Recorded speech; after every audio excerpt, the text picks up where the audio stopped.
Gratidão, Agora querida. vamos nos harmonizar e para fazermos a nossa prece de abertura.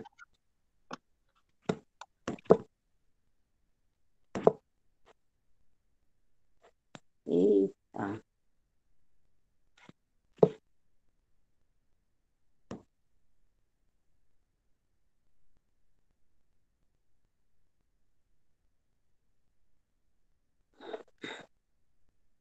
Oi? Estão me ouvindo? Ah, Tudo pois ok, pode vamos, começar. tá, pois então vamos nos harmonizar para fazermos a nossa prece de aberturas. Vamos agradecer ao nosso Pai Maior, ao nosso Mestre Jesus e toda a espiritualidade de luz que nos assiste, principalmente os mentores da nossa casa, Felinto Martins, o mentor espiritual deste trabalho, a nossa gratidão a todos eles, a gratidão à nossa irmã Diana, a gratidão a todos que estão participando. Que Jesus nos abençoe nesta noite, que possamos estar receptivos a estes ensinamentos que a Diana vai nos falar e que possamos estar contigo, Jesus, hoje e sempre. Agora nós te pedimos a permissão para iniciarmos os trabalhos desta noite. Que assim seja, graças a Deus. Com a palavra, nossa irmã Diana, que vai nos falar sobre bem-aventurados aflitos. Pode, a palavra é sua, Diana. Seja bem-vinda. Obrigada, minha gente, pelo carinho. O Filito Martins é o meu segundo pouso. Minha casa de origem é o Irmãos Fraterno, mas eu tenho uma ligação de muito amor, de muito carinho para com a casa de vocês. Então, o nosso abraço fraterno, né, dos nossos mentores espirituais, esperamos que Deus nos abençoe a todos. Então, na noite de hoje, eu escolhi Bem-aventurado os aflitos em função das dificuldades que permeiam o próprio contexto que todos nós estamos vivenciando, contexto de transição, onde a dor está muito presente, principalmente por não sabermos compreender, né, o significado e o sentido do sofrimento. Como nós não temos tanta evolução, a dor para a gente ainda simboliza algo que nos incomoda profundamente, que nos tira da zona de conforto, né? Diferentemente do grande líder que vê na dor a oportunidade de crescimento, de transcendência, de ampliação de consciência, né? Essa é a grande diferença do nosso perceber esses estados. Então, vou compartilhar aqui vocês, eu fiz uns slides bem simples, mas espero que dê para que vocês possam acompanhar. Todo mundo está vendo aí? Ok? Então vamos lá. Então a gente está passando atualmente por um aumento significativo de desencarne suicida por parte dos adolescentes. Estamos tendo um crescente número, né, quantitativo da perda de sentido na terceira idade. E somos um dos países que mais consomem medicações psicotrópicas, medicações para dor, né? Os analgésicos. Estamos passando por dificuldades e um crescente número de transtorno das mais diversas ordens, em especial a ansiedade, a, a síndrome do pânico. Estamos passando pelo transtorno bipolar, pela depressão, né? Independentemente. Opa, Você pode colocar em tela cheia? tela cheia, só um minutinho. Eu não sou muito boa aqui, não, viu? Eu tô só. Deixa eu ver aqui se eu consigo. Não sou muito boa nessa. Não sou muito. Ok? Ok. Então vamos lá, né? Então, assim, nós estamos passando por perdas significativas, né, de entes queridos, vizinhos, amigos, familiares, e tudo isso traz uma convulsão emocional que muitas vezes a gente não consegue ter o equilíbrio suficiente para lidarmos com essas situações, principalmente pela falta de compreensão da necessidade, né, que está muito além do nosso olhar tão superficial, que é o olhar humano. Então, o que nos traz o consolo, o amparo, é sabermos que na existência tudo tem um sentido, muito embora esse sentido não esteja acessado ao nível de consciência, né? Perdermos um filho em tenra idade é muito difícil, principalmente quando nós temos a visão meramente materialista, onde nós, né, aceitamos ser apenas um aglomerado celular, né? Que a morte, o túmulo, estende, né, extingue a vida humana. Então, assim, se para nós espíritas que conhecemos um pouquinho, um grãozinho de areia dessa dinâmica que transcende a materialidade, esses momentos tornam-se difíceis. Agora, imagine só aqueles que ainda não alçaram nenhum nível de compreensão. A dor é muito grande, né? O sofrimento é muito grande. Por quê? Porque falta sentido, né? Poxa, meu filho estudou tanto, para quê? Né? Passei num concurso maravilhoso que eu tanto sonhei, na hora que eu conquisto, essa perspectiva de viver esse momento acaba, né? Então é muito difícil a gente lidar com as perdas, a gente lidar com as transformações. Lembrando que a única constância na vida humana é a transformação constante. Então, todos os dias, né, a vida nos propõe uma abertura, um alargamento, uma dilatação dessa consciência. E muitas vezes a gente vai ter que passar, né, por dificuldades, não que essa dificuldade ela seja essencial transitarmos, mas porque às vezes a gente mesmo escolhe os caminhos mais difíceis, né? Exatamente por não termos o conhecimento do que é real, do que é verdadeiro e do que é essencial. Então a doutrina espírita, ela vem nos oferecer um consolo. O consolo de quê? Né? O consolo para o não desesperar. O consolo para que a gente possa transitar, né, essas dificuldades com mais resiliência, com mais resignação, com mais coragem, com mais fé. Né? Então, o que é o bem-aventurado? Bem-aventurado é aquele que goza de felicidade. E a gente se pergunta, e o que é felicidade? Né? A grande maioria responde: felicidade é viver as coisas boas da vida. Não, isso é uma parte dela. Felicidade é conviver de uma forma equilibrada, com saúde mental, com todos os aspectos inerentes ao processo de evolução humana. A alegria faz parte, mas a dor também. Então, quando a gente aprende a acolher os aspectos bons e sombrios que permeiam a realidade da condição transitória do ser humano, a gente passa de uma forma mais equilibrada, né?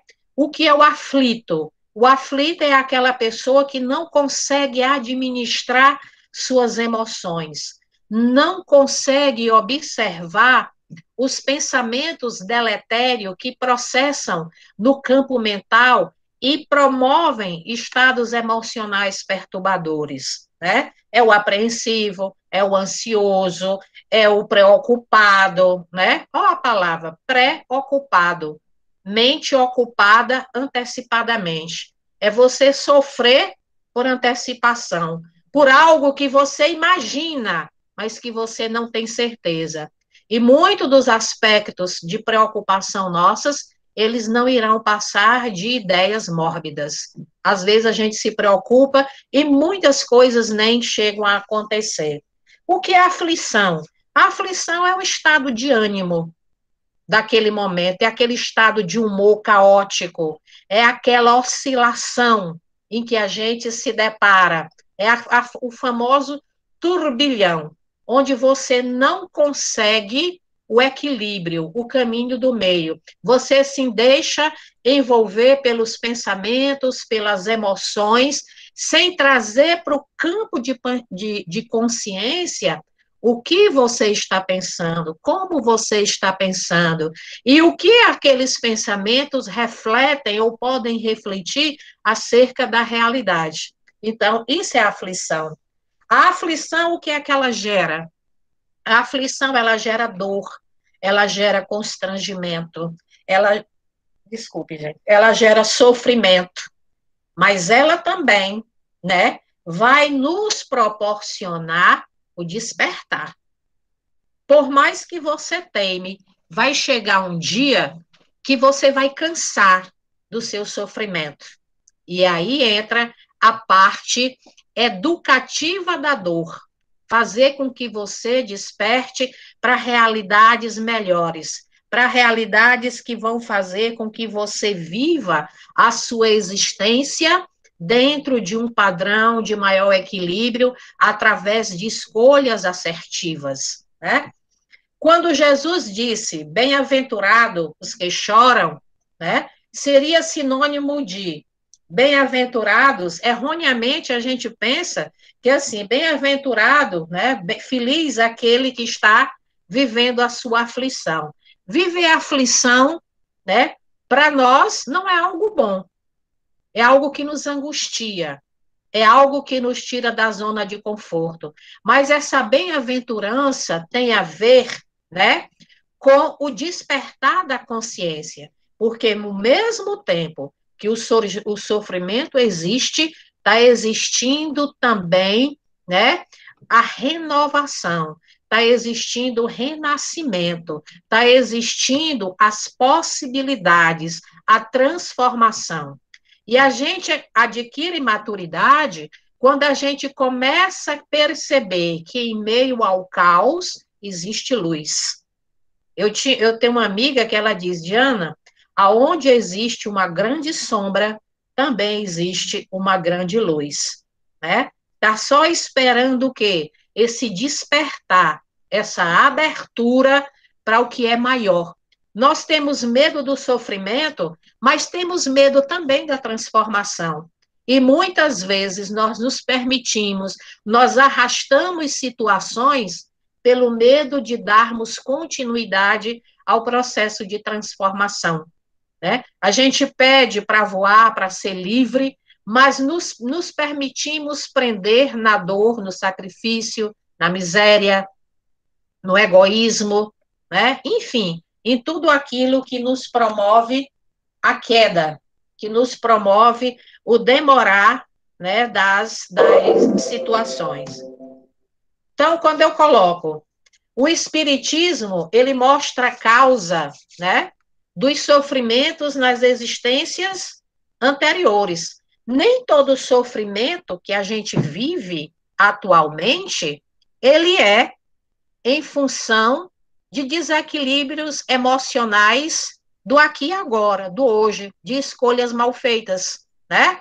Outros sim, outros são escolhidos, outros são buscados pela nossa imprevidência, pela nossa infantilidade, pela nossa imaturidade, pelo nosso imediatismo. Outros mais complexos são esses que nós trazemos e nos questionamos, né? O que eu fiz por merecer essa ou tal situação, né?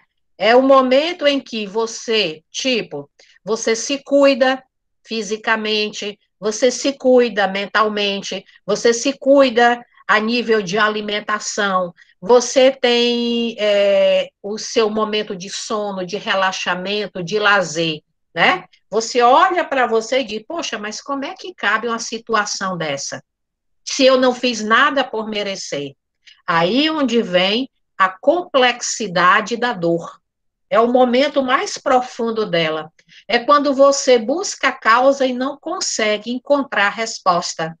E aí o Espiritismo no consola e diz: nada acontece por acaso.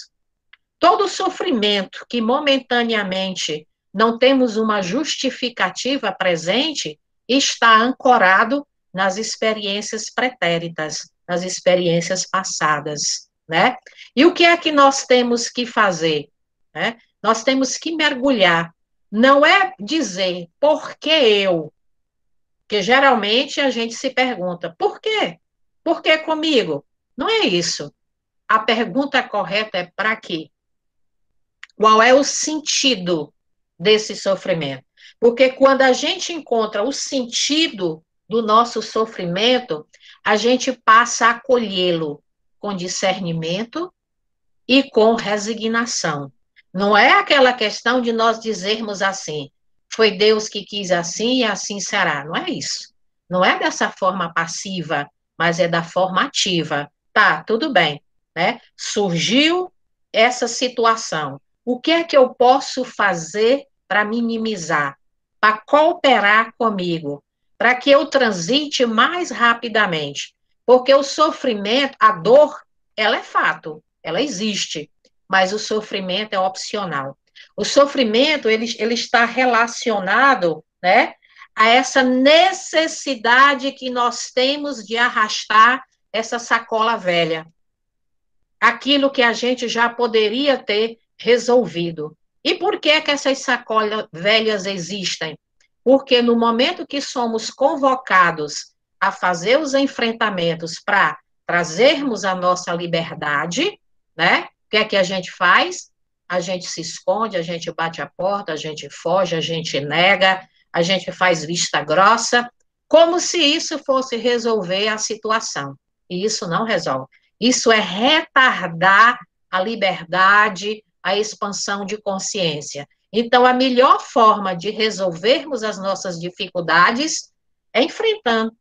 E enfrentar não significa mergulhar de cabeça naquilo, não. A gente vai fazendo por partes, né?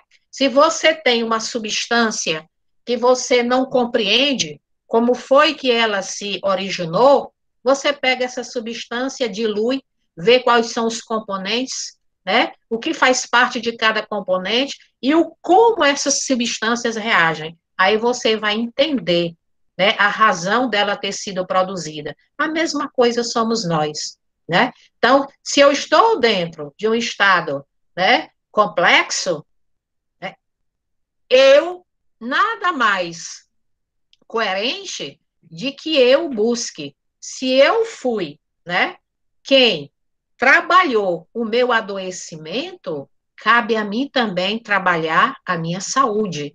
E da mesma forma que eu levei um tempo para adoecer, o resgate desse processo também demanda tempo. Você não adoece do dia para a noite. Você vai somando situações. E essas situações viram verdadeiros nós energéticos no nosso campo perispiritual. E é esse nozinho que nos remete a N processos reencarnatórios, né, que a psicologia transpessoal chama de estados de experiência condensado. Ou seja, são essas dificuldades que nós não olhamos, que nós não resolvemos, que nós não dissolvemos, que vai nos remeter a um novo momento, né? Então, o Espiritismo nos mostra a causa dos sofrimentos. Se não for atual, é passado. A Terra, ela é uma escola. O que é que a gente faz na escola? A gente aprende, a gente cresce e a gente evolui. Em que medida? Na medida em que você olha para a sua vida com responsabilidade. na medida em que você assume o comando da sua existência, na medida em que nós nos portamos como agentes ativos e não passivos, na medida em que nós não justificamos, mas buscamos o universo de causa que vai facilitar a compreensão e o desfazer desse sofrimento. Os sofrimentos são crises salutares, né? A gente diz assim, poxa, mas crise, né? E o que é crise? Crise é o momento em que a vida diz assim para a gente, ó, dessa forma aí não rola mais não.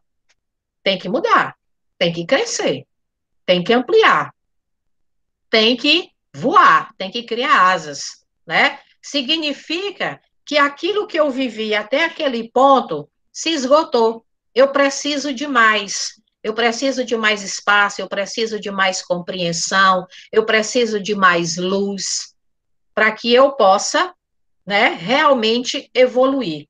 Então, essas crises são salutares por quê? Porque em meio à crise que nos tira da zona de conforto, a primeira coisa que a gente busca é um processo de equilibração. O próprio Piaget fala nisso, processos de equilibrações sucessivas, onde você entra e você sai de situações cada vez mais engrandecido, cada vez mais lúcido, cada vez mais coerentes, né? Então, quando a gente, né, encontra o sentido de estar vivendo essa crise, não é que a gente fique feliz, mas pelo menos a gente se resigna. A gente se sente consolado. Bem, isso foi uma construção minha. Então, cabe a mim também desconstruir essa dor e viver a plenitude. Por exemplo, eu tive um câncer há 10 anos atrás no seio. Hoje eu estou na coluna, né? Mas eu sei que é transitório. Isso aqui é uma casca, né? Eu sei que ela é divina. Ela é o palco da minha existência física. É desse corpo que meu espírito se serve a crescer, né? Mas o que foi que me trouxe essa dor? Eu não bebo, eu não fumo, eu tenho uma alimentação legal, uma boa moradia. Então, por que que isso está acontecendo? É a providência divina me permitindo crescer. Existem sujeiras perispirituais em mim que eu preciso do auxílio da dor para que eu possa, né, o mais rapidamente transitar para onde eu quero chegar. Então, isso não é dor, isso é bênção, né? Então, quem foi que me deu isso? Foi o consolo espiritual. Eu tenho certeza que se eu não tivesse o conhecimento da doutrina espírita, dos seus conceitos, dos seus valores, eu não estaria com essa calma toda aqui. Porque o câncer é uma doença grave. Independentemente de que estágio ele esteja, se início ou. Não importa, ele é uma doença grave e precisa ser muito bem cuidada, né? Mas, assim, eu me sinto feliz porque eu estou tendo a oportunidade, né, de, com muita tranquilidade, viver esse momento, que é fundamental. A gente ter essa tranquilidade para que os processos não sejam agravados. Toda vez que a gente perde o equilíbrio, que a gente se desconecta com a nossa essência, que é a essência divina, a gente impacta mais o sofrimento. A coisa gira em torno do atroz. E quando a gente tem essa confiança de que o que a gente está passando é justo, é libertador, é consolador, a gente acomoda isso e tem a capacidade de dizer muito obrigada pela oportunidade, né? Então é isso que o consolo espiritual, né, dos aflitos que o espiritismo traz para a gente. Quem tiver alguma dificuldade ou quiser fazer alguma pergunta, fique à vontade, eu não me importo. Estamos aqui é para isso, meu tempo está livre, né? Então, quais as origens da aflição? Inúmeras. Imprevidência, né? Imediatismo, imaturidade, inconsequência. Então, nós temos várias formas de percebermos a origem, né? Aí você diz, mas quando não é agora? Lá no passado, nós fomos imprevidentes, imediatistas, materialistas, desorganizados, fizemos má escolhas, não buscamos crescer, não buscamos nos instruir, não buscamos nos aperfeiçoar, né? Malbaratamos o tempo que tínhamos. Então, quando teremos a felicidade plena? Isso é uma coisa muito individual, né? O que é a felicidade? A felicidade é um estado de espírito. A felicidade, ela independe das condições materiais. Ela é uma forma de ser. Ela acolhe a dor e a alegria, o sorriso e a lágrima, o sol e a chuva, né? Ela é um estado de plenitude. Ela é dos estados que mostra o equilíbrio do ser humano. O ensino dos espíritos é o consolador prometido para os espíritos e não somente para os espíritas. O que é que quer dizer isso? Que o ensino dos espíritas o ensino dos espíritos é para todo mundo. Todos nós somos espíritos, independente de crença, de raça, de filosofia, de religião, seja lá do que for, né? A gente vê, por exemplo, um laboratório perfeito para nós observarmos isso, as reuniões mediúnicas. A gente percebe, né, quando alguém que buscou viver lucidamente no plano físico vai para o plano espiritual. Ele sente saudade? Sim. Ele deixa saudade? Sim. Mas qual é a condição dele no plano espiritual? Está diretamente ligado com o tipo de vida que ele levou aqui na Terra. Se ele foi um espírito que buscou conhecimento, crescimento, harmonia, o padrão vibracional mental dele vai ser mantido. E qual local espiritual? Com certeza, locais afins com o padrão vibracional. Porque a gente diz assim: eu quero ter uma boa morte, né? Eu quero ir para uma colônia espiritual. Você pode, depende de você. Depende das suas atitudes, depende das suas ações, depende da intencionalidade que move o teu viver, né?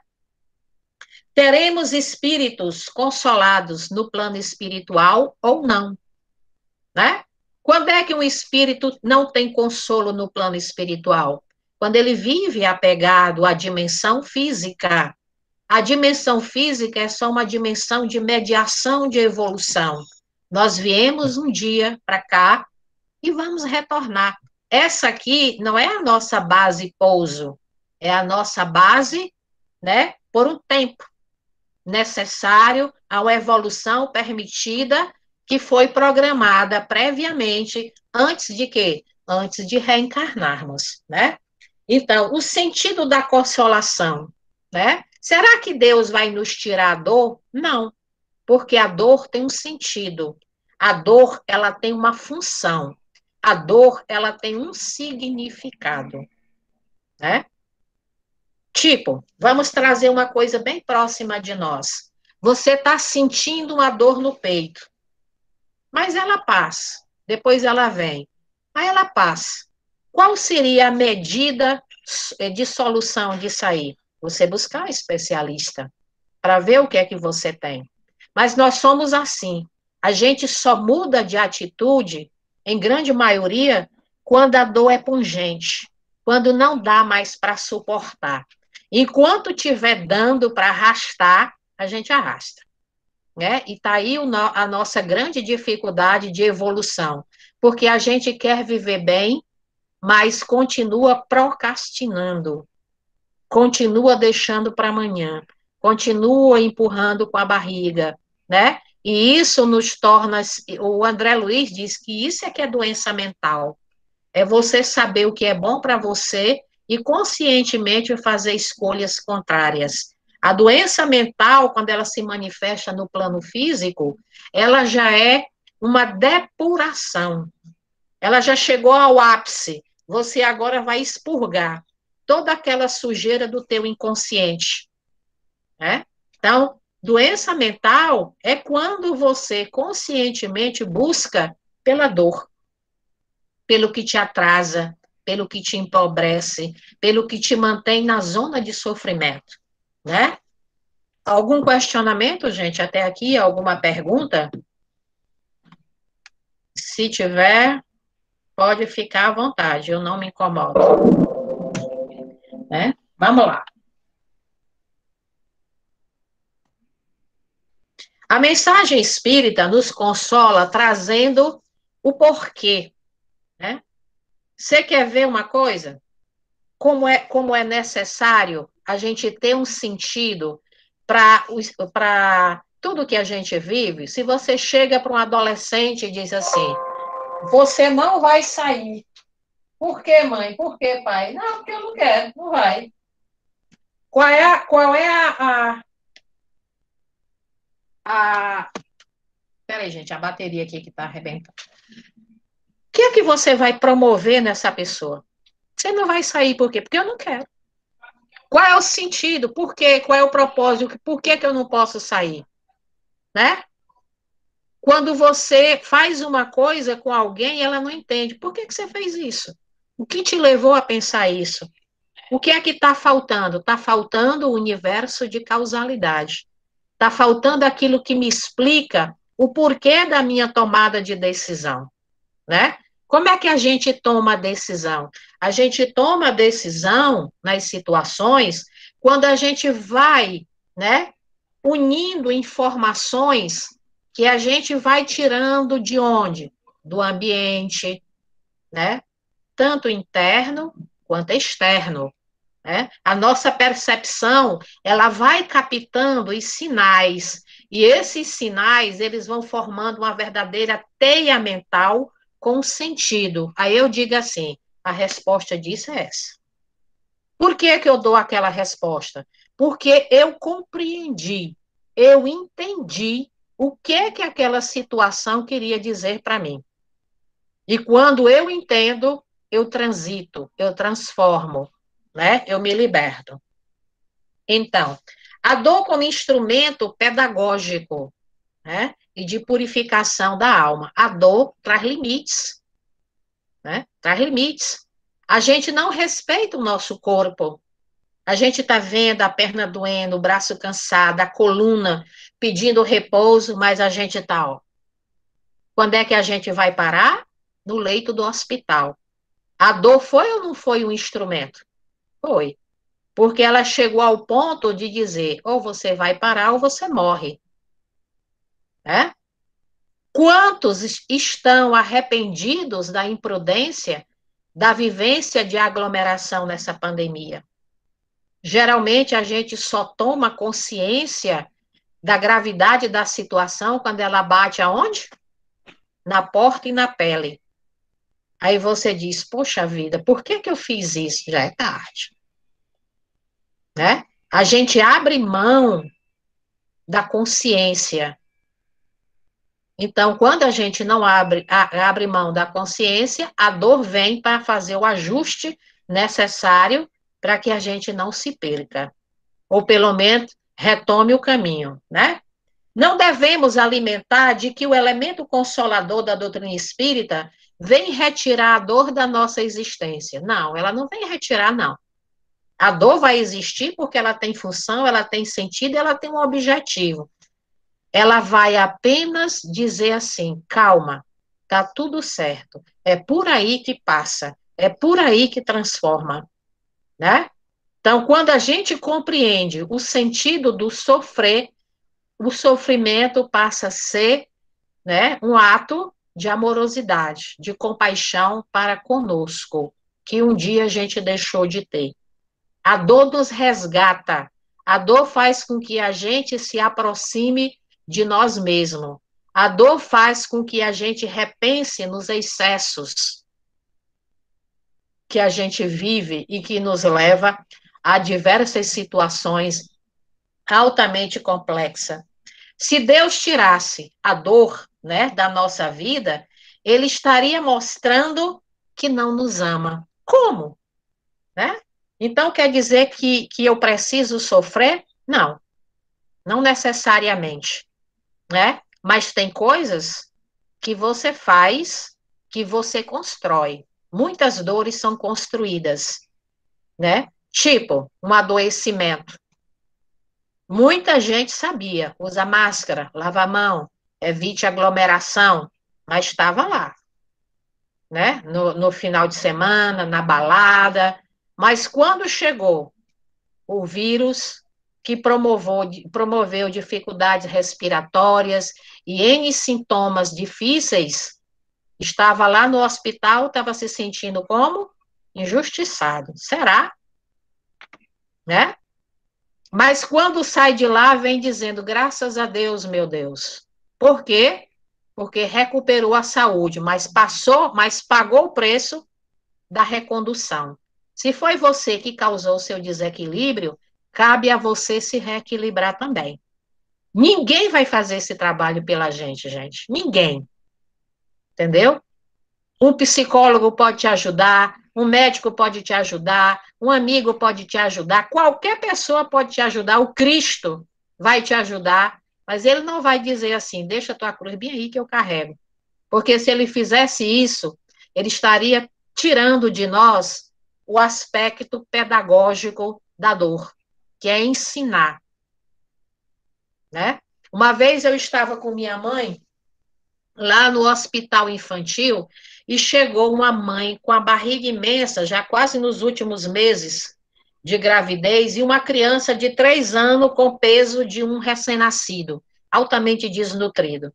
E eu tenho um amigo que é médico de lá, e eu fiquei tão apavorada com aquilo que eu peguei o menino, ele olhou, e já sabe como é que eu sou, às vezes, ele disse assim, ó, nem pense em levar essa criança daqui. Aí eu perguntei, mas ela não está desnutrida? Ela disse, está. E se você der comida para ela, você é capaz de matá-la. Porque o organismo dela não tem condição de receber uma alimentação normal. Ela vai começar com gotinhas, ela vai começar com chuquinha, uma criança de 3 anos, né? E eu fiquei muito, assim, compadecida da mãe, de passar a noite numa cadeira, com aquela barriga, os pés inchados. Eu cheguei em casa doidinha com aquilo, já queria pagar uma pessoa para ficar no hospital e trazer a mulher para cá, lá para casa. Aí tem uma irmã espiritual, no espírito, chamada Anastácia, chegou e disse assim, minha irmã, não faça isso, né? Eu sei que é difícil a gente olhar, mas esse tempo é o tempo necessário para o ressignificar, né, dos vínculos de mãe e filho. É o tempo que essa mãe vai ter para cuidar diretamente dessa criança, né? Se for separado, o processo não vai se estabelecer como deveria. Está vendo aí a nossa percepção? Aonde a gente vê a miséria, o que é que a espiritualidade vê? A possibilidade, o crescimento, o fortalecimento, né? Por mim, eu tirava aquela mãe, deixava ela em casa dormindo e levava uma pessoa mais saudável para criar do bebê. A espiritualidade diz: não, quem tem que cuidar é ela. É ela que precisa fazer o resgate desse vínculo. Essa criança precisa se sentir amada e cuidada por essa mãe. Se você separar, o que é que vai acontecer? Né? O aprendizado não vai se edificar, né? Então, vamos lá. Então, deixa eu passar aqui. Por que o Criador permite a dor na nossa existência? A gente já viu. É a oportunidade que nós temos de fazer o nosso autoencontro, de resgatar as nossas dificuldades, de dilatar a nossa consciência. Há dores que são desnecessárias do ponto de vista do Criador. Eu já falei também, que são as provocadas pelos excessos, pela imprudência, pela rebeldia, né? E nesse caso, até mesmo nesse caso, né, que a gente diz assim, essa dor foi buscada, essa dor foi em função de rebeldia e imprudência, até nesse caso, a dor funciona, né? Tem o seu papel educativo. Porque se eu busquei a dificuldade, essa mesma dificuldade vai me remeter ao equilíbrio.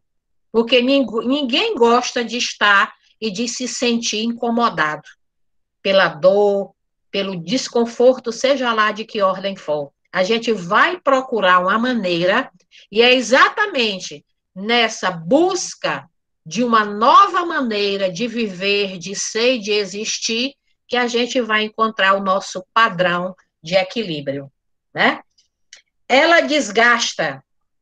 Não tem aquela historinha que diz assim, água mole e pedra dura, tanto bate até que fura, né? De tanto você teimar, de tanto você ser rebelde, de tanto você ser ingrato, seja lá o que for que a gente possa imaginar, a dor chega e diz assim, estou cansado, né? Tem no livro dos Espíritos, acho que é o Céu e o Inferno, tem uma parte que o Espírito diz assim, essa dor me incomoda, essa luz me incomoda, essa luz me inquieta, essa luz me tira da lógica. Que luz é essa? É a consciência, né? Porque a nossa consciência, quando ela desperta, ela nos coloca frente a frente com as nossas, o quê? Vulnerabilidades, né? Com as nossas dificuldades, coisa que a gente não quer ver. Por quê? Porque nós temos uma estrutura de ego muito reforçada. E muitas vezes, a grande maioria das vezes, a gente cria uma imagem nossa, bela, perfeita, organizada e tudo. Mas a frustração chega e diz assim, tá vendo aí? Você não é essa Coca-Cola toda, não, né? A gente diz assim, eu me frustrei. Se frustrou. O que é frustrar-se? É deparar-se com a realidade. É ficar frente a frente com quem você realmente é, né? Então, quando você está frustrado, você entrou em contato com a verdade. Ou seja, você destruiu, ou a ilusão foi por terra. É isso que a frustração faz. Mostrar que a gente é aquilo que a gente está vivendo, não aquilo que a gente imagina ser, né? A mensagem consoladora do Espiritismo traz um conjunto de conselhos. Se você abrir o Evangelho do Cristo, você vai ver que lá tem Santo Agostinho, tem Paulo de Tarso, tem vários teólogos, né, que já passou, e eles falam de quê? Eles falam das experiências dele, né? E como essas experiências repercutiram na dimensão do espírito, né? Por quê? Porque toda ação humana está devidamente acompanhada por sua respectiva consequência. Qualquer ato que você fizer, que você promover, seja um hábito saudável ou não, você cria um campo energético relativo àquela atuação, né? E isso reverbera a nível de universo. Então, muito cuidado com as escolhas, muito cuidado com as atitudes, principalmente no calor das emoções. O evangelho, na realidade, ele é um compêndio, né? Um compêndio de sabedoria espiritual. Isso aqui a gente já falou. E qual é o objetivo, né? De eu estar em contato com essas experiências? Sabedoria. O ser humano que é sábio, ele aprende com o outro. Quando a gente não tem sabedoria, a gente se afasta do aprendizado. A gente dá as costas para o que é essencial, né? Então, quando você aprende pela experiência do outro, você é sábio. Mas se você não aprender com a experiência do outro, você vai aprender com a sua mesmo. O que é que eu quero dizer? Ninguém retorna para o plano espiritual sem qualquer nível de crescimento. Por pouco que seja, sempre vai alguma coisa acrescida, né? Que é o que a espiritualidade espera de nós, que a nossa partida ela seja bem mais significativa a nível de evolução, conhecimento, dilatação de consciência do que os nossos primeiros momentos de chegada diante dos processos reencarnatórios. Então, as dores complexas, nós já citamos exemplos, são aquelas situações que a gente vivencia e diz assim, meu Deus, onde é que está o sentido disso? Eu não fiz nada que eu pudesse viver essa situação, né? Não fez, vírgula, está lá nos seus arquivos, no seu banco de memória, está lá, né? No teu nível de inconsciente, nos teus porões existenciais. Todas as nossas ações, desde os nossos primórdios evolutivos até o aqui e agora, nós temos tudo arquivado. As boas ações e as más também. Mas a reforma íntima, nesses processos, né, não é para nos demolir. Da gente fala de reforma íntima, a gente acha que vai abdicar de toda a nossa construção. Não é assim, né? Quando você vai fazer uma reforma numa casa, você faz reforma numa sala, no banheiro, no quarto, no terraço, ou até na casa mesmo, mas a estrutura essencial permanece. Ou seja, nós vamos retocar, nós vamos ressignificar, né, na experiência, aqueles aspectos não saudáveis que fazem parte da nossa persona atual, né? Então, as dores que nos chegam aparentemente que não foram provocadas por nenhuma conduta presente. Por exemplo, você perdeu um filho jovem, né? É difícil. Para nós que somos pais e mães, não é fácil a gente ver um filho partir, não, né? O abandono de um ser amado. Você viver com alguém que você gosta, alguém que você ama, alguém que você nutre afetividade, e de uma hora para outra essa união, né, ser cindida por a escolha de um dos cônjuges. Isso não é fácil, não, né? Não é fácil. Mas o que é que a gente tem que ter? Respeito pela escolha do outro. Nós não podemos obrigar as pessoas a estar conosco, né? E nem somos obrigados a viver com ninguém. Agora a gente responde pelas tomadas de decisão que fazemos. A perda de um trabalho, né? Você está aqui bem, quando pensa que não, chega a tua carta de demissão por N situações. É um choque, né? Eu já tive uma paciente, né, que na época o psiquiatra que fazia a minha, eu era ainda aluna, que fazia a minha orientação, né, ela perdeu o emprego. E quando ela perdeu o emprego, ela cindiu mentalmente. E ela colocou na cabeça dela que era Maria de Nazaré, né? Por quê? Porque o que é que santo quer com dinheiro? Nada, santo não precisa de dinheiro, né? E então, o que foi isso? Isso foi a melhor forma que ela encontrou de lidar com a dor da perda que ela estava sentindo. Às vezes a perda é tão drástica, é tão violenta, né? E isso está diretamente ligado com o quê? Com a necessidade de cada um, né? Às vezes, o que a gente plantou é algo complexo, difícil, e a gente vai ter que reconstruir essas situações. A perda da saúde. Você está aqui bem de boa, quando pensa que não, você surge com câncer, com a cardiopatia, com enfermidades renais. Enfim, por quê? Para quê? Qual é o sentido, né? Há perdas e danos, né, que a gente pode viver durante toda a nossa existência, é algo complicado para a gente superar, para a gente viver. Então, vamos lá, passando. Então, qual é a maior contribuição?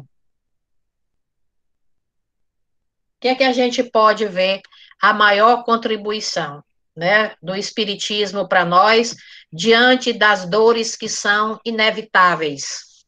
Primeira delas, Pare de pensar que você é um corpo, que a sua existência termina no túmulo, né? A gente luta, luta, luta, estuda, faz curso, trabalha. Quando pensa que não, faleceu. E aí? Não era duro se a gente não tivesse essa visão de transcendência, né? E para quem não tem essa visão, é atroz a dor, é muito significativa, é muito difícil aceitar. Você aceita porque o tempo vai fazendo com que você observe que isso não tem retorno, mas que é difícil, é. É difícil tanto para quem tem o conhecimento como para quem não tem, mas para quem não tem é mais difícil ainda. É como se você pegasse o chão e puxasse daquela pessoa, né? A dor promove dificuldades emocionais muito grandes, principalmente para quem, né, não tem essa visão de transcendência, de espiritualidade, né? Grande parte do sofrimento, ele é fruto da perda da conexão com o sagrado. Aonde está o sagrado? Dentro de nós. Aonde está Deus? Principalmente dentro de nós. É por isso que antes de nós comunicarmos a Deus as nossas necessidades, ele já sabe. Porque Deus nos olha pelos nossos próprios olhos.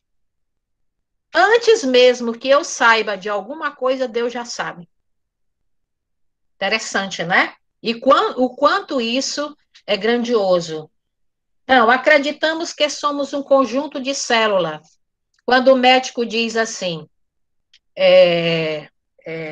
para a gente, né? Essa doença ela é incurável, né? Essa doença não tem remédio, né? Na visão materialista, ou seja, é a morte. Qual é a sensação que uma notícia dessa promove a uma pessoa? Desespero. Já pensou eu deixar meus filhos, minha família, não existir mais? O ego entra em pânico, né? Mas quando a gente tem essa visão transcendental, a gente sabe que o médico diz que não tem jeito é relativo somente ao contexto, né? Lembrando do Chico, Chico chegou para o doutor Bezerra de Menezes e diz assim, ô meu irmão, tem um amigo que está tão doente, no hospital. Aí disse lá o hospital para o doutor Bezerra. Aí o doutor Bezerra, se preocupe não, Chico.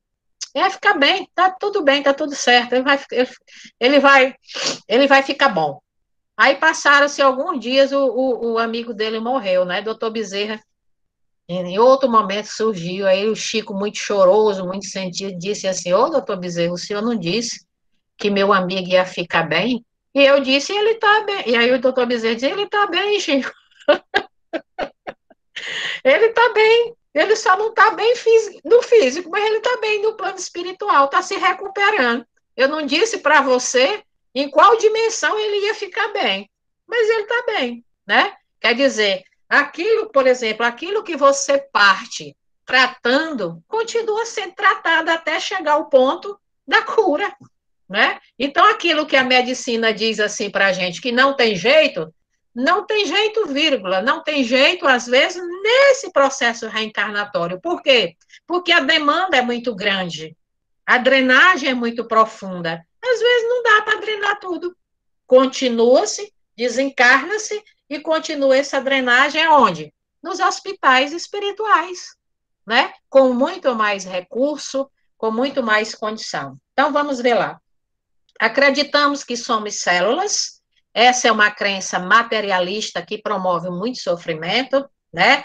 E que destrói os nossos valores humanitários. Se eu só tenho essa vida, eu preciso vivê-la intensamente, não interessa como, né? Então, se você tem uma visão imediata, você acha que tudo é correto, que tudo tem que ser vivido, né? E é aquela história. A vida tudo nos oferece, resta-nos saber o que nos convém. Mas se a gente tiver uma visão imediata, tudo que ela oferecer, a gente vai consumindo. E a gente vai construindo o quê? Dores. Pode ser que você não sinta no momento, mas com o passar do tempo, né, você vai perceber claramente. Oh, gente, eu perdi. Você vai perceber claramente o quê? Você vai perceber claramente que você está entrando no processo de adoecimento, né? Vamos lá, qual é o primeiro clarão da verdade espiritual? Que você é um espírito imortal. Isso não tira a dor, mas tira o quê? O desespero.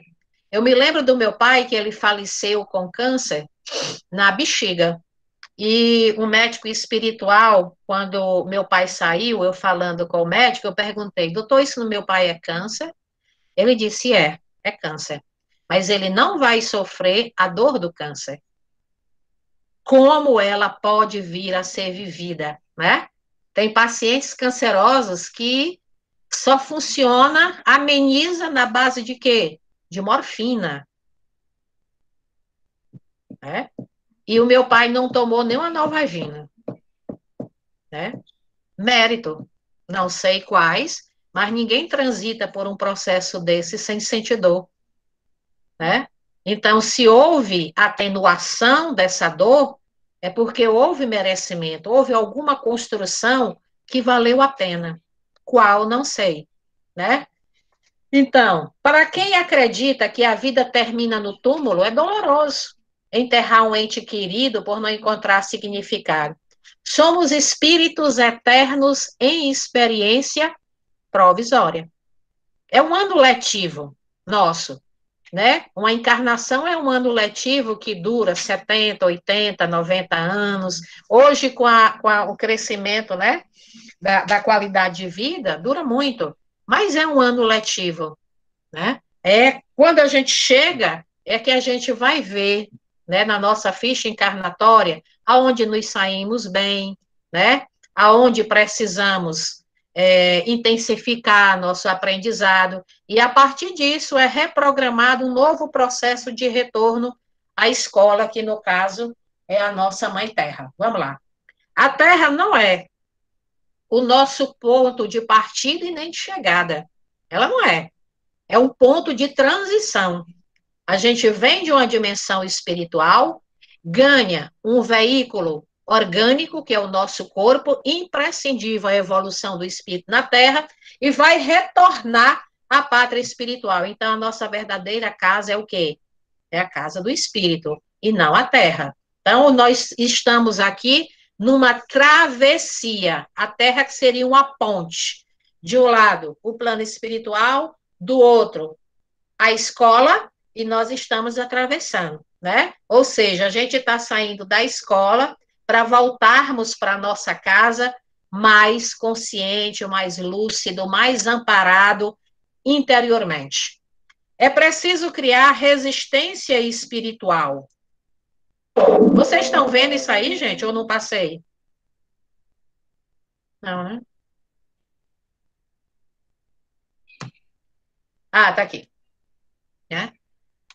É preciso criar resistência espiritual. E como é que a gente cria essa resistência espiritual? Eu trouxe até o exemplo aqui da lagostinha, né? Essa resistência espiritual, que são os mecanismos que nos traz a certeza da imortalidade da alma. Né? Aí eu trouxe o exemplo, botei aqui para vocês observarem, o exemplo da lagosta. A lagosta, sem aquele exoesqueleto, que o esqueleto dela é por fora, aquela casca dura, né? É chamado de exoesqueleto, é a pectina que compõe aquilo ali. Então, o que é que ela faz, né? Quando ela está pequenininha, ela cria um esqueletozinho externo que promove o quê? A proteção dela. Mas o que é que acontece com a lagosta? Ela fica todo tempo pequenininha? Não. Ela vai o quê? Crescendo. Ela vai ampliando. E nesse crescimento há uma necessidade de quê, gente? De outra carapaça, de outro nível de proteção. Aí ela, pof, quebra aquilo ali, a própria pressão do corpo quebra aquela carapaça, e ela passa, né, a construir uma nova carcaça, até chegar ao crescimento maior dela, né? É como se fosse assim, a evolução total da espécie dela, crescimento Como a dela. lagarta, né? A lagarta Exatamente. Como a transformando a lagarta, né? borboleta.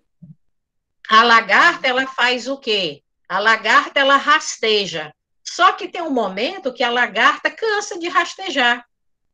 Ela diz assim para ela: eu posso voar. O que é que ela faz? Ela se submete a um processo de transformação, que é o quê? A metamorfose, né? E aquela metamorfose, o que é que vai fazendo? Vai fazendo com que ela crie, né, condições de assar voo.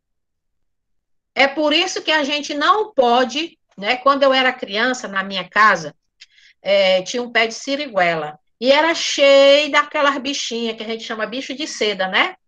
E eu gostava de cortar aquelas bichinhas de seda e dizer, né? Bahia, onde é que eu tô? Fazia pergunta e apertava, e a bichinha, né, querendo se soltar da dor que ela estava sentindo de mim, ela virava para um lado, virava para o outro, e eu achava que ela estava entendendo o que eu estou fazendo, o que eu estava fazendo. Então, quando a gente promove aquilo, o que é que acontece com a lagarta? Ela sai do casulo com facilidade, mas ela vai morrer. Por quê? Porque ela não vai ter condição de se adaptar a uma nova realidade. A realidade exige que ela voe e ela vai continuar se arrastando e com mais dificuldade, porque ela ficou no meio de um processo. Ela nem é lagarta e nem é mais borboleta. Tá vendo aí a confusão? Né? É por isso que a gente não pode tirar as pessoas da condição que ela está. A gente pode dar suporte, né? Dar suporte, estar ao lado, amparar, é diferente de retirar o ser humano da aprendizagem que cabe a ele fazer. É difícil? É dificílimo. Imagina só você vendo o seu filho numa situação em que você não vai poder fazer nada a não ser estar ao lado dele e dizer aqui, conte comigo. Mas o aprendizado é dele, né? Quantas mães partem, isso de acordo com a espiritualidade, quantas mães partem para o plano espiritual extremamente doente, depressivas, né? Fadigadas, porque se acharam incompetentes diante das escolhas do filho, né? E a espiritualidade diz: não, não. O seu papel era instruir, auxiliar, educar, acompanhar, fazer o que você poderia fazer, dentro da condição que você tinha. Mas o seu filho tinha uma coisa que independe de você: escolha. Escolha, né? E a gente diz assim: poxa, mas tem pais maravilhosos com filhos tão mal educados, tão rebeldes. Por que que isso acontece? Porque aqueles pais maravilhosos que entendem, que amparam, que acolhem, são necessários à condição daquele espírito. Eles precisam vir para essas pessoas mesmo, que têm estrutura emocional para acompanhar, para perdoar, para amar incondicionalmente. É doloroso? É, mas eles são capazes de fazer isso, né? Então, quando as mães chegam no plano espiritual doentes, se culpando, a espiritualidade diz: tem coisas que você não podia fazer pelo seu filho, viver. A gente pode fazer tudo, gente, pelo outro, tudo. A gente diz assim: tá com a faca e o queijo na mão. Agora, cortar o queijo e comer já não depende de nós. Não depende, né?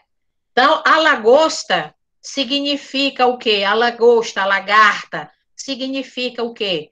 O soltar de quê? Do que nos aprisiona, né? É por isso que o desencarne, ele é considerado um descanso, porque o corpo, quando ele está chagásico, quando ele está dolorido, quando ele está doente, ele se torna algo difícil para o espírito, né? Então, é descanso realmente. Então, quando a gente abandona as couraças, as defesas, as desculpas, a gente se depara com o quê? Com o progresso, com o crescimento. Então, não tenhamos medo das transformações. Está terminando, gente. Né? E aqui tem, qual é a nossa casca? Né? Às vezes a gente está se segurando em situações tão pequenas e nós temos um potencial tão grande. Qual seria a nossa casca, trazendo para a nossa realidade? Nós agora somos a lagostinha e a borboleta, a lagarta. Qual seria a nossa casca? Um emprego que está aquém do seu potencial. Você tem um potencial maravilhoso, mas você se submete a exercer algo que você está muito além daquilo. Por quê? Porque você tem medo, porque você está acomodado. Aí a vida vem e diz, empurra isso aí. O que é que a gente vai fazer? A gente vai correr atrás, né? Uma estrutura familiar, né? É outra casquinha nossa. A saúde física é outra casca. A condição financeira é outra casca. A condição social é outra casca. Mas para que é que ela nos serve? Para propiciar o quê? O atingir a outra fase.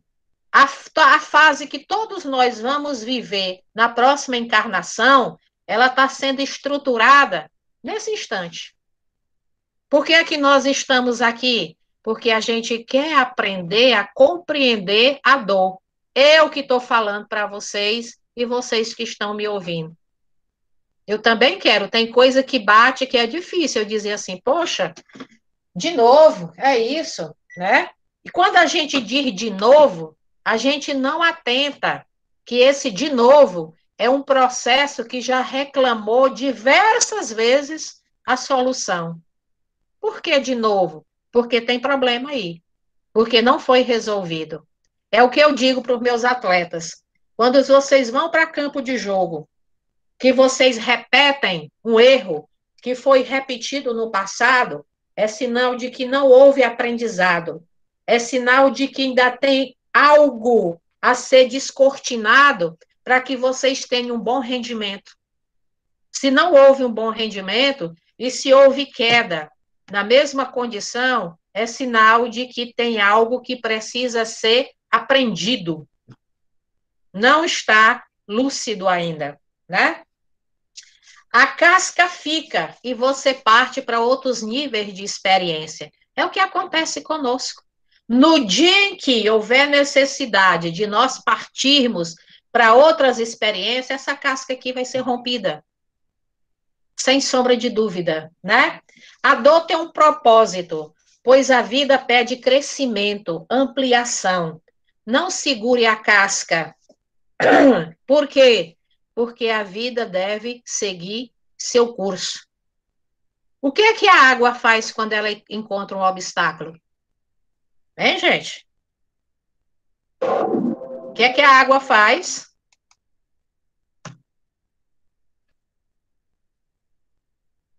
Desvia do caminho. Ela desvia? Desvia do caminho.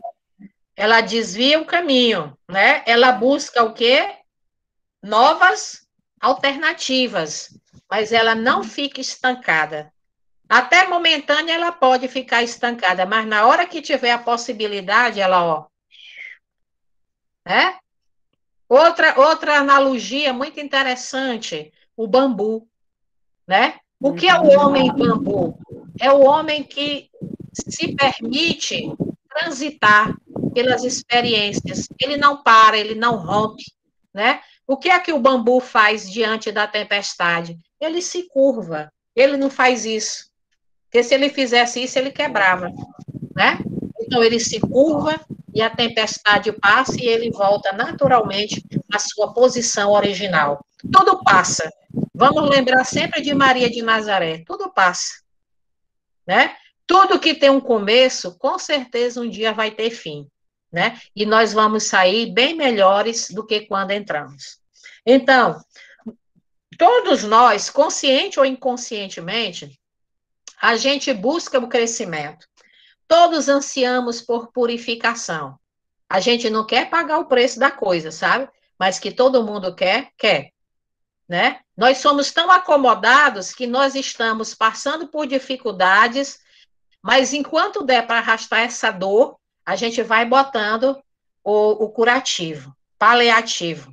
Mas na hora que a dor atinge o ápice, aí a gente corre. Meu pai dizia assim, quando a água bate no bumbum, né? Aí todo mundo corre, ninguém quer ficar molhado, né? A vida flui. E o que é o fluir da vida? É a retirada dos obstáculos. Como é que se dá? Ampliando a consciência. De que forma? Mergulho na experiência. Se você não mergulhar na sua experiência, você não vai aprender. E a espiritualidade nos diz: não adianta fazermos de conta que aprendemos e que estamos melhor. O que vai contar, de fato, é o resultado real do teu momento, da tua condição de consciência, da tua condição de vibração emocional. Pelas tuas tendências, saberás por que sofres. Eu sei. Tem muita tendência minha que eu diga, tá explicado. Todo mundo aqui tem, não precisa ninguém revelar. Tem coisas que quando surgem pra gente, o coraçãozão, ó, né? Bate forte. Por quê? Porque ali é o nosso tendãozinho de Aquiles, né? Ali é o nosso preguinho no meio do caminho, a nossa pedra. A dor libera o nosso futuro para uma vida mais promissora. O que é que tem a ver dor com vida promissora? Tem, porque quando eu retiro, né? Quando eu retiro a pedrinha do meu caminho, eu amplio a minha liberdade. Nós não podemos livrar o outro da experiência da dor, mas podemos estar ao nosso lado. Eu me lembro de um palestrante que o filho, tinha verdadeira fobia com relação à picada de agulha. E um dia essa criança precisou tomar uma medicação intravenosa. E ele disse que 2 pessoas ficaram sabendo que ele ia tomar essa injeção, Deus e o mundo, né? Porque o escândalo começou lá na saída da casa para ir tomar a injeção com a enfermeira. E disse que na confusão, ele sofrendo com o sofrimento do filho, mas era obrigado a tomar medicação, o filho olhou para ele e disse assim, pai, como foi que ele falou? O filho olhou para ele e pediu, né, para ele não permitir a vivência daquele momento, né, que é aquela picadinha da agulha. Aí ele disse que pediu, aí a enfermeira ainda foi pior, disse assim, o senhor vai ter que segurar ele, né? Você está vendo seu filho sofrer, ainda tem que segurar a dose, né? Aí ele disse que pediu à enfermeira um tempinho para conversar com o filho e explicar, né? Por que que ele ia permitir aquilo ali, mesmo que para ele fosse um sofrimento? Porque ele disse, eu te amo tanto que eu não quero me responsabilizar, né? Pela sua morte. Eu não quero me responsabilizar pelo seu adoecimento, né? Eu amo você, eu quero você tratado, eu quero você saudável. Se eu poupar você dessa experiência, eu vou perder você, e isso eu não quero. Aí nesse sentido, ele disse que aflorou mais, né? Quer dizer, quando a gente tira o outro, a experiência da dor, a gente pode, com certeza, estar tirando, né? A amplitude, a alegria, a felicidade, a expansão da consciência daquele ser. Então, diante da dor, é preciso ser vivenciada, mas isso não nos impede de auxiliar, isso não nos impede de estar ao lado, de dividir com essa pessoa aquele momento, né? Agora, viver e transitar é dela. Algum questionamento até aqui? Vamos lá. Pois não, diz, Walter. Diana, é que o nosso horário já está realmente cumprido, Ok? né? Ou você devia ter me avisado. E quando eu começo a falar, eu vou embora. É que a sua fala foi tão emocionante, que a sua fala foi tão precisa nesse momento, que nós evitamos até de fazer perguntas, tá? Porque sempre a gente Ah, faz tá joia. perguntas, né? Aí eu Tá joia. vou passar para a Idelzuíta, né? Para ela Deixa só eu fazer. finalizar, já Pois não, estourou mesmo, ok, né? ok.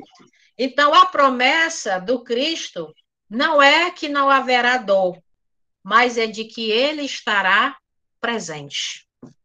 Precisa um consolo maior? Ou seja, você não vai passar só. Nos momentos de maior dificuldade, gente, eu tenho isso, não é como teoria, não. Eu tenho isso é como prática. Quando eu ia tomar a minha medicação, a quimioterapia, e quando, né, eu ia fazer a radioterapia, porque aquela rádio, ela queima a pele, ela dá lesão, queimadura de tantos graus, é terrível aquela radioterapia.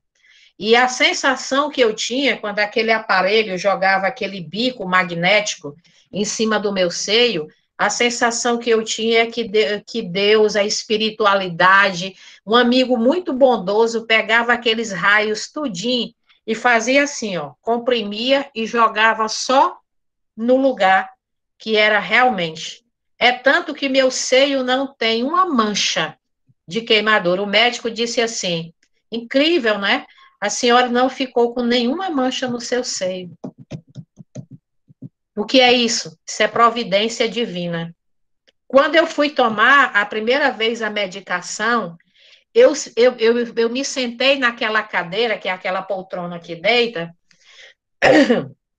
aí a enfermeira colocou a químio na veia, e eu fiquei tomando, e passou um acompanhante de um paciente, olhou para mim e disse assim: eita, mas essa sua cadeira parece que está tão fofa, tão aconchegante. Gente, a pessoa captou exatamente o que eu estava sentindo naquele momento. A sensação que eu tinha da cadeira que eu estava deitada para tomar a medicação é que ela estava assim, sabe o que é assim? Quando você tem aquelas coisas bem macias que você deita e afunda, sabe? Traz aquela sensação de aconchego, de leveza, de cuidado. Era exatamente isso que eu sentia, né? Então, assim, isso é para a gente perceber que Deus não esquece um minuto sequer de quem quer que seja. Então, eu aqui agradeço, né, a oportunidade que vocês me deram de, de estar aqui com vocês nesse trabalho, né, que serve mais para mim do que para qualquer outra pessoa. Muito, muito obrigada, gratidão pela confiança, né? Só tenho a agradecer. Muito obrigado, Diana.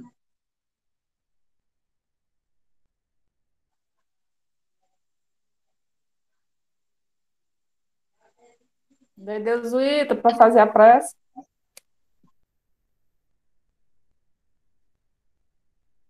Liga o microfone, Desuíta. Liga o microfone.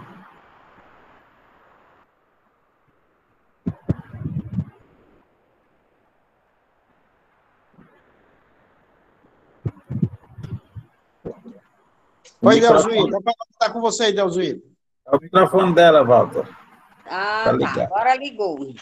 Legal. Então, vamos lá. E eu pensando que estava ligado, apertei e não ligou. Então, só temos a agradecer a Diana pelas palavras belíssimas, pelo aprendizado que foi imenso. Eu acredito que, diante do horário e diante de todo o aprendizado, acho que alguém tem alguma pergunta a fazer ainda? Ok, Delzuíta, está tudo em paz. Nós vamos encerrar agradecendo a Diana, mas, em primeiro lugar, nós temos que agradecer a Deus por esta oportunidade belíssima, deste aprendizado, ao nosso Mestre Jesus, que esteja sempre conosco, dos nossos mentores da nossa casa, que nos ilumine, nos proteja, que possamos estar sempre perseverantes, que possamos ter aprendido o ensinamento da dor, da aflição, e que possamos, diante do que realmente é um tema importantíssimo neste momento que estamos passando, e só temos a agradecer. Gratidão, gratidão, e agora nós pedimos a permissão para encerrar os trabalhos desta noite. Que assim seja, graças a Deus. Obrigado. Obrigado a todos. Obrigada, Diana. Foi ótimo.